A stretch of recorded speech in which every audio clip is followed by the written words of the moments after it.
नमस्कार, स्वागत है आपका द फोर्थ स्टेट यूट्यूब मंच पर। मेरा नाम है रविंद्र सिंह चौहान। हम लोग आज पहुंचे हैं मऊ। ये है इंदौर से करीब 60 किलोमीटर की दूरी पर और आज है 14 अप्रैल, बाबा साहब डॉक्टर भीमराव अंबेडकर का जन्मदिवस। तो मऊ में हम लोग इस वक्त हैं। मैं थोड़ा सा आपको नज़ारा दिखाता हूँ मऊ का। ये देखिए लोग कैसे, उनका जो जन्म स्थान है वहाँ पर हम लोग आज पहुँचे हैं और उनके जन्म स्थान पर लोग कैसे मेले की तरह यहाँ पर माहौल रहता है। दूर दूर से लोग आते हैं। ये देखिए आप दृश्य, और उनको नमन करने के लिए दूर दूर से आते हैं लोग। कुछ युवा साथी और हमारे साथ हैं। कहाँ से आए हो? सोनकत से। ये हो देवास जिले में? हाँ, देवास जिले में। तो क्या जानते हैं आप डॉक्टर भीमराव अंबेडकर के बारे में? हम बहुत दिन से आ रहे हैं यहाँ पर, पापा मम्मी ने सब आते हैं। नहीं, डॉक्टर भीमराव अंबेडकर ने क्या किया था? संविधान लिखा था। आप बताइए चाचा। संविधान लिखा था। हाँ, सब कुछ किया हमने हमारे लिए। जब हमारा ये ड्रेस पहनने का हमारा औकात नहीं था, लेकिन उसने हमको औकात मिला है। तो अगर डॉक्टर बाबा साहब भीमराव अंबेडकर संविधान में ये व्यवस्था ना करते कि सब बराबर है, तो आज कैसी हालत होती? वो तो फिर वो पुरानी जैसी रहेंगी। वो जैसी पुरानी थी हमारे बाप दादा से आगे पास, वैसी ही रहेंगी। अभी ये इसने हमको अभी बहुत हमारे बाल बच्चों को इसमें लाया। सभी उसके बदौलत से हम अच्छे से खा रहे, जी रहे। तो आप कहाँ से आए हैं? वर्धा से आए। तो यहाँ से तो वर्धा करीब होगा 200-300 किलोमीटर। 300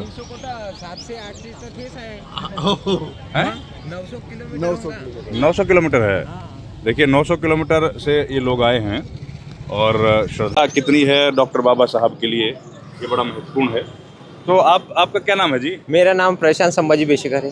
प्रशांत भाई, महाराष्ट्र में तो डॉक्टर बाबा साहब का बहुत काम रहा। हाँ सर। तो आज के दौर में क्या लगता है कि राजनेता उनको सम्मान नहीं दे रहे हैं क्या?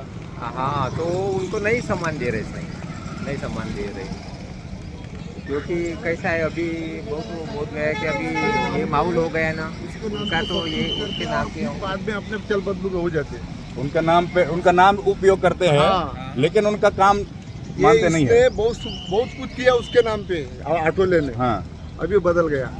ओह, नहीं, लेकिन समाज के बारे में अभी जो नेता लोग हैं, इसकी पढ़ाई वर्धा में हुई, अठावले साहब की। हाँ। अच्छा। और वर्धा वो रामटेके के घर में रहता था और अभी उसको ही भूल गया लगे। तो जिसके घर में रहा, पढ़ाई किया, उसको ही भूल गया। सर, किधर से आए आप? सर हम पूना से आए हैं। हाँ, पूना से आए इधर मत्था टेकने के लिए? हम महार रेजिमेंट से ताल्लुक रखते सर। हाँ। बाबा साहब ने जो पलटन खड़ा किया था उस रेजिमेंट से है सर। तो मैं ये जानना चाह रहा था सर, इसको यहाँ लगा दूँ। ये बताइए कि अभी जो नेता लोग हैं, क्या वो बाबा साहब का सम्मान कर रहे हैं क्या? हाँ, दिखाव के लिए तो करते हैं सर, दिखावटी चल रहा है सब। लेकिन उनके समाज, उसके लोग, इन नेताओं के समाज के लोग जब दलितों पर अन्याय करते हैं, हाँ, तब उनका ही पक्ष लेते हैं। और जो दलित दलित लोग हैं परेशान रहते हैं, न्याय ठीक से नहीं हो पाता है। तो समानता का भाव जो डॉक्टर बाबा साहब ने बोला, सर, इधर आइए, वो अभी समाज में दिख रहा है क्या? अभी समानता का भाव तो नहीं दिख रहा, बहुत ही कम दिख रहा है। तो क्या करना चाहिए? क्योंकि समानता का भाव दिखने के लिए देखिए सर, आप जैसे सरकारी स्कूल है पूरी तरह से ख़त्म किया जा रहा है ना, प्राइवेटाइजेशन ज़्यादा हो रहा है। अभी गरीब जो समाज के लोग हैं वो कहाँ पढ़ा पाएंगे? और ये अभी जो सरकार है ये कैसे काम कर रही है? सरकार तो ठीक काम कर रही है, सरकार कोई नहीं सर, लेकिन जो बीच में लोग होते हैं ना सर, वो कुछ थोड़ा लोग सा, ऐसे हैं जो हाँ, सरकार को बदनाम करते हैं। जी जी सर। हाँ, ये हमारे बुजुर्ग आइए सर, थोड़ा बात कीजिए सर। बोले ना सर आप किधर से आए सर? पूना से। आप भी पूना से आए। आपका क्या नाम है सर? मेरा नाम है बुद्ध चौहान जी। तो अभी हम ये जानना चाह रहे थे, आप इतना दूर से हर साल आते क्या हर साल आते डॉक्टर बाबा साहब के लिए? तो अभी जो पॉलिटिकल पार्टीज है, समाज है, उसमें डॉक्टर बाबा साहब अम्बेडकर के प्रति लोगों का विचार में कुछ बदलाव आया क्या? कैसे बता सकते हैं? ये बताना बहुत कठिन है, क्योंकि पॉलिटिक्स एक ऐसी डेंजर चीज़ है, पॉलिटिशियन को समझना बहुत मुश्किल है, बहुत मुश्किल है। चाहे और ऐसा भी नहीं बोल सकते कि मैं पॉलिटिशियन नहीं हूँ। जो आदमी वोट देता है वो पॉलिटिशियन है, ये तो क्लियर है ना। अगर मैं वोट दे रहा हूँ इसका मतलब पॉलिटिशियन हूँ, ऐसा नहीं कि पॉलिटिशियन नहीं हूँ। लेकिन पॉलिटिशियन को समझना मुश्किल है, जो पॉलिटिशियन कर रहा है उसको समझना मुश्किल है। वो कित तक बाबा साहब को मानता है, कित तक नहीं मानता है, ये उसको अपनी रोटी पकाने के लिए बाबा साहब का बहुत पूरा फ़ायदा आज के ज़माने में उठाया जा रहा है। जो बाबा साहब ने हम राजनीति चमकाने के लिए जो बाबा साहब ने आज तक हमारे लिए जो किया हुआ है उसको परे छोड़ करके सिर्फ अपने हिसाब से अपने खुद के फ़ायदे के लिए लोग जी रहे हैं, बस इतना कहना चाहूँगा। अभी जो नई पीढ़ी है, युवा पीढ़ी को बाबा साहब के संस्कार है क्या? जो अम्बेडकरवादी है, जैसे मैं हूँ, मेरे परिवार में जैसे बाकी लोग हैं, उनको मैंने अपने बच्चों को उस प्रकार से पाला हुआ है, जो बच्चों को उस प्रकार से पाला हुआ है कि बाबा साहब का सम्मान करे। बाबा साहब है क्या चीज़ है, ये उनको समझा हुआ है हमने, तो वो उस प्रकार से चलेंगे आगे।